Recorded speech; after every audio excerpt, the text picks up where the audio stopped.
says that I will exalt thee.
It says, what shall separate us from the love of Christ?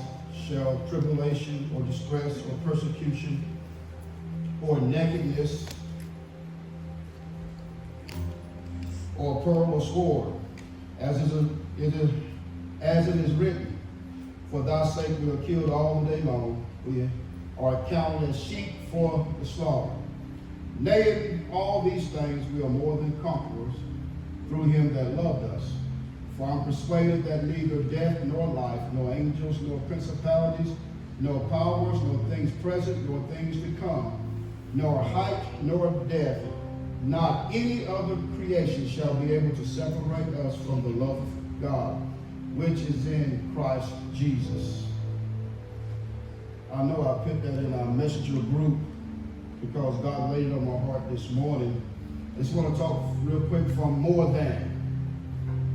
And a lot of times we quote that scripture, especially, that we're more than conquerors. I mean, you hear it a lot, but do we really understand what God was really saying about us being more than conquerors? When you think about a conqueror, Alexander the Great conquered a lot of nations, a lot of empires, but it supersedes that. When you go back into the Bible and you read about Xerxes and how many kingdoms and how many nations and kings that he took over and conquered. And you think about conquering a nation, and it's even more than that. When you go back and look at present time like we did with Saddam Hussein, like we went over and we just demolished and started our war, it's even more than that. Because what you got to understand is you're more than. That means that even after all of that, we're greater than that. But we don't realize how great we really are. To realize how great you really are, you got to go back to the beginning of chapter 8 and go through chapter 8 to realize that you are more than a conqueror. That means you already have the victory. Yes, you're going to have some things come up. You're going to have some issues. You're going to have some trials. You're going to have some situations. Even yourself, you're going to have some issues within yourself, but you're still more than. You're always more than. You're never less than. And that's the thing about God. With God, you're always more than. With the enemy, you're always less. But with God, no matter where you're at, no matter how you may feel, no matter what's going on, even if it looks like that you have lost, you're still more than. Because you have God.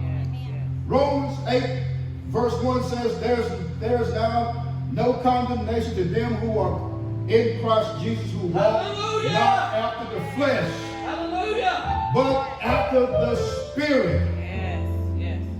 And so great, God doesn't condemn. God convicts. Yes. The enemy condemns. If you're feeling condemnation, that ain't from God. Because condemnation doesn't drive you to repentance. It drives you to hide. It drives you to fear. It drives you to depression. It drives you to anxiety. If you feel condemned, that's not from God. That's from the enemy or from yourself. We give the enemy a lot of credit, but a lot of credit he doesn't deserve. Because a lot of things are just ourselves, our mind, our emotions, our thinking, our situations, our choices cause us to feel condemnation. But that still is not from God. Because with God, you're always more than. I'm always more than. But you got to understand who you are. The whole key about being more than is know who you are. I'm more than a conqueror. I belong to him. I am his heir. I'm his son. I'm his king. I'm his prince. I'm his ambassador. I have all the authority that Jesus had when he was here on earth. But if I don't act on it, if I don't live in it, if I don't walk in it, I'm just walking around defeated. I'm more than and walking with less than. How can you have the greater in you and be defeated? How can you have the greater and feel deflated?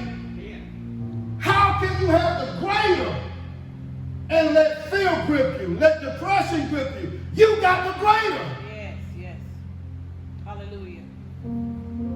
Do you understand that we have what the prophets in the Old Testament wish they would have had? Don't you know that David wished he would have had the Holy Spirit living in him instead of resting upon him? Don't you think Samson would rather have the Holy Ghost in him than resting upon him? Yes, amen.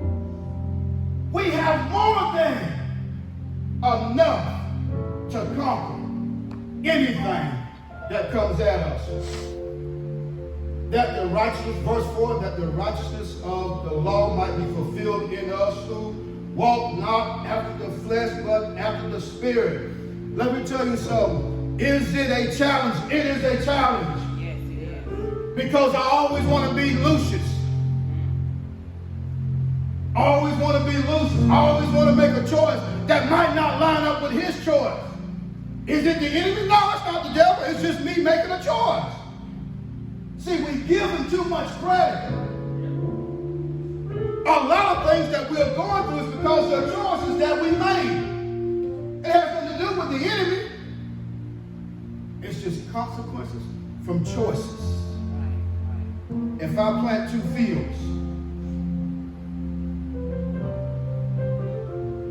tend to them, then stop tending to one and just tend to this one, does it mean that what I planted over there is not going to come up?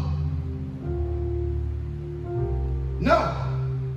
If you plant 2 fields, just because you stop tending to one, don't mean that it still ain't going to come up. Yes, it's going to have some weeds. It's going to have a lot of crazy stuff going in it, but it's still going to come up. Even if you're over here tending to this one and this one looks good, you still have that one. You made a choice to plant 2, but you only wanted to tend to one. Doesn't mean that one's going to stop growing because you stopped tending to it. When you make choices, they grow. Even if you stop tending to them, they still grow. So you have to walk in the Spirit. What Jesus did, he's our example. Do you know why Jesus spent so much time in prayer? So many times he had to get away, go alone, be alone. He was in prayer. Why? Because he was in a body. The same emotions I have, Jesus had. The same things that pricks my flesh, Jesus had. So he had to get away and get in the Spirit. He had to get away and pray. He had to get away and get alone. He had to get away from even his disciples at times. Why? Because he had to walk for an example for us. He spent more time in prayer than in ministry because of the battle that he had to walk in the flesh. But we just look at it and say Jesus was perfect. Not understanding he wasn't just perfect, he was a role model. He was the example. You read on down. Verse 11 says, but if the spirit of him that raised Jesus from the dead dwell in you, he that raised up Christ from the dead shall also give life to your mortal bodies by his spirit that dwelleth in you. Don't you know that if the Holy Ghost had enough power to go in the grave and wake Jesus up after all he went through, that it got enough power to conquer anything that you're faced with? It's telling you, if it raised Jesus from the dead, you ain't got no excuse. Amen. Because it can raise you up the same way that it raised Jesus up. But you got to walk in the Spirit. Yes, yes. Move on down. Verse 16. That the Spirit himself bear witness with our spirits that we are the children of God. Hallelujah. If children, then heirs of God and joint heirs with Christ, if so be that we suffer with him, that we may also be glorified with him. Don't you know that it's a great honor to suffer for righteousness' sake? For righteousness' sake. The problem is we get confused with righteousness because we think righteousness is the things that we have to quit doing or things that we don't do. It means, are you walking like Jesus walked? Because in all of my doing, I can never satisfy God in my doing. No matter how good I may be, no matter how righteous I may think I am, no matter how good of a choices I make, I can never satisfy God making those choices. Because the only thing that can satisfy God is me walking in the Spirit, and God sees the blood over my life. Yeah. That's the only thing that satisfies God as far as me walking. Move on down. Verse 26. Likewise the Spirit also helpeth our infirmity, for we know not what we should pray for as we ought. But the Spirit itself maketh intercession for us with groanings which cannot be uttered. And he that searcheth the hearts knoweth what is in the mind of the Spirit, because he maketh intercession for the saints according to the will of God. It's been some days I didn't know what to say. I can start speaking in tongues and listening to non-Christian music. Because inside of me something's going on, and God has just placed something in my spirit, and I could be driving in the car with my wife, and I just start speaking in tongues, and she'll say, "What you said?" I said, "Nothing, God talking," and I'll just keep going. Why? Because the Spirit has already searched what's going on the inside of me. It's making it, I can't do it. Yes, yes. I'm in a place where I can't do it, so it makes intercession for me. Right. There are some times when you're going through, you can't do anything. But the Spirit that's in you begins to make intercession for you. Ain't it nice to know that we got somebody that'll make intercession for us when we can't do it for ourselves? We have more than. You have the greater that's living in you. Here's the most famous verse I think of all that people quote. And we know, verse 28, and we know that all things work together for the good to them that love God, to them who are called according to his purpose. Everybody quote that, especially when they make the wrong choices. They say, it's working for my good. But you ain't gonna make the wrong choices. Right. What it's saying is, when there's a plot, when there is something that's coming up against you, and you gotta walk through it, God is gonna work it out for your good. When you have some situations arise in your life that you can't handle, God is going to work it out for your good. It ain't talking about you making bad choices and now God's going to work it out. That's not what he's talking about. He's talking about when the instance in your life when you feel like giving up. Yeah. Yes. Because of all the things that are happening, God can turn around.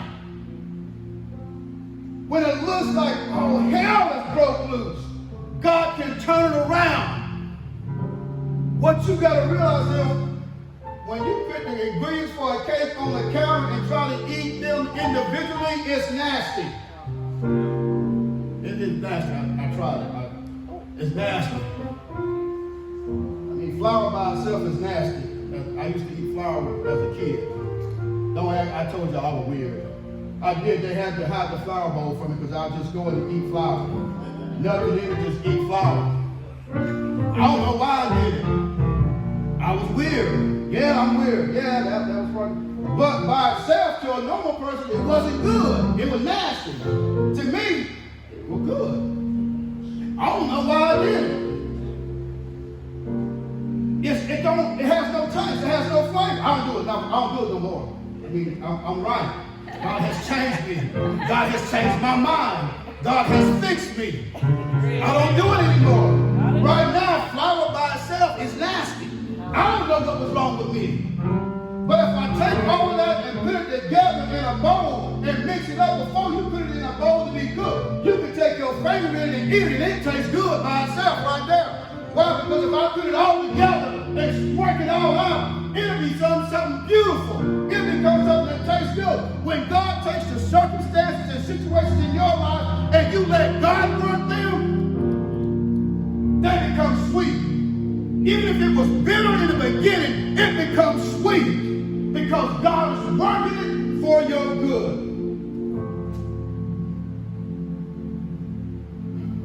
Verse 31. What shall we say to these things? If God be for us, I can close the book on this one. Who can be against us?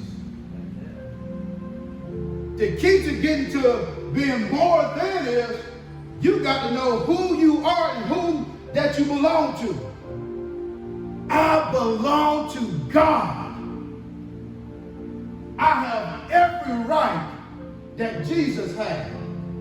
Because of him, I'm grafted in.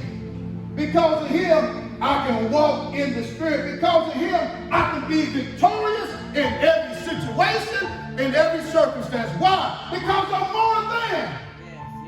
The devil can't handle me because I'm more than. My circumstances can't handle me because I'm more than. My situation can't handle me because I'm more than. And once you realize who you are, even if it hits you dead in the face, and you take a step back, but you don't get knocked out, God will bring it to your remembrance. Who you are, you belong to me. So don't let something that's less than you make you afraid when you have something that's greater on the inside of you. You're more than. We are more than enough to take Baker County. We are more than enough to take this region. We are more than enough. The key is we got to know who we are. And once you begin to know who you are, you can walk in it and be victorious. So the key to walking in the Spirit is no matter what it looks like, I'm still victorious. No matter how I may feel, I'm still victorious. Because greater is he that is in me than he that is in the world. I'm more than. Y'all looking at a more than guy. Looking at a more than guy. I ain't going for nothing less anymore because I know who I am and I know who I belong to. Stand to your feet.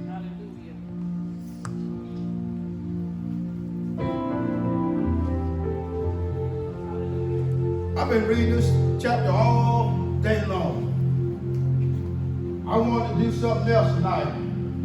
No matter what I read, I went back to Romans 8. I went to another book. I read it. No matter what I read, I went back to Romans 8. Why? Because we got to understand who we are. You're more than enough. You're more than. You ain't a conqueror. You're more than that. You're greater than that. I don't care what he tells you. You're greater. You are great. And you got greatness in you. Tap into it and release it. glorify you right now. God is excited for what's to come because the greater has risen up in me, God. Hey, thank you. Hallelujah. Thank you, thank you, thank you. Hallelujah. God, stir up their hearts, stir them up, God, stir them up, God. Open their eyes, open their ears, God.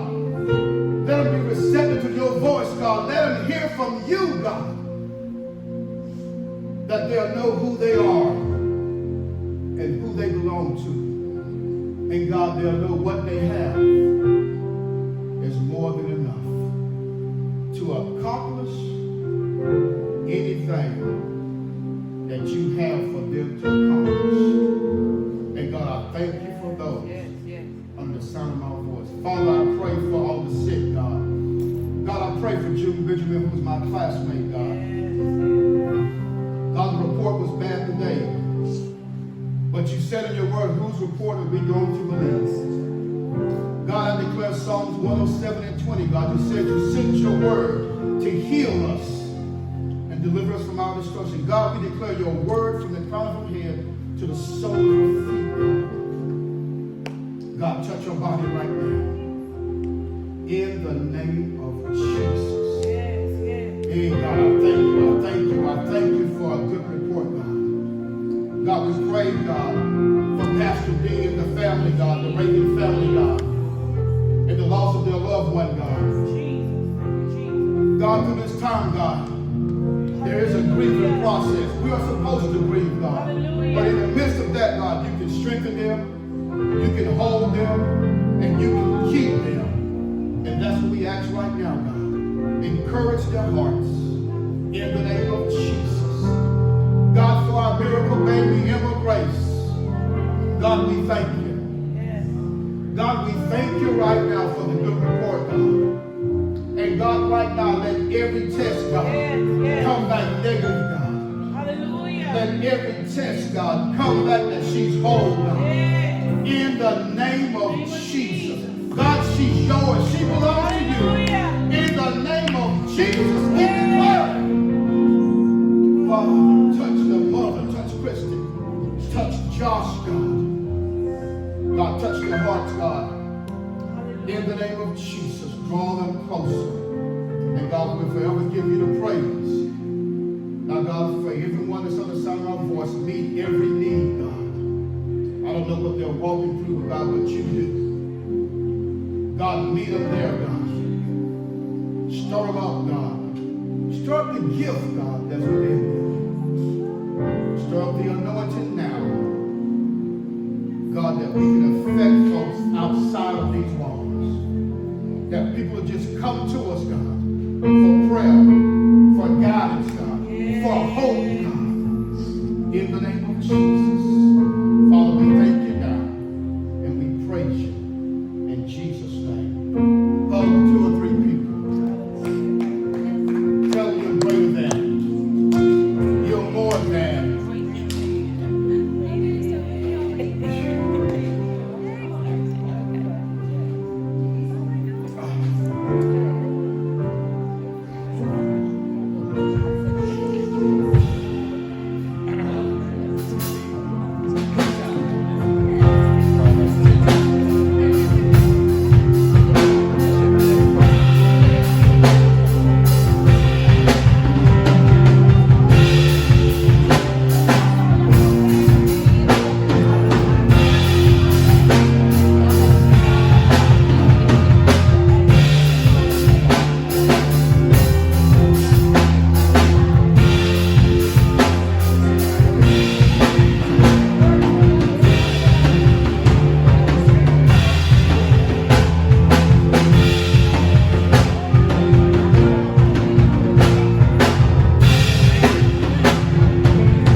I've been recording.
So basically, we do this, and kidneys Christmas Day.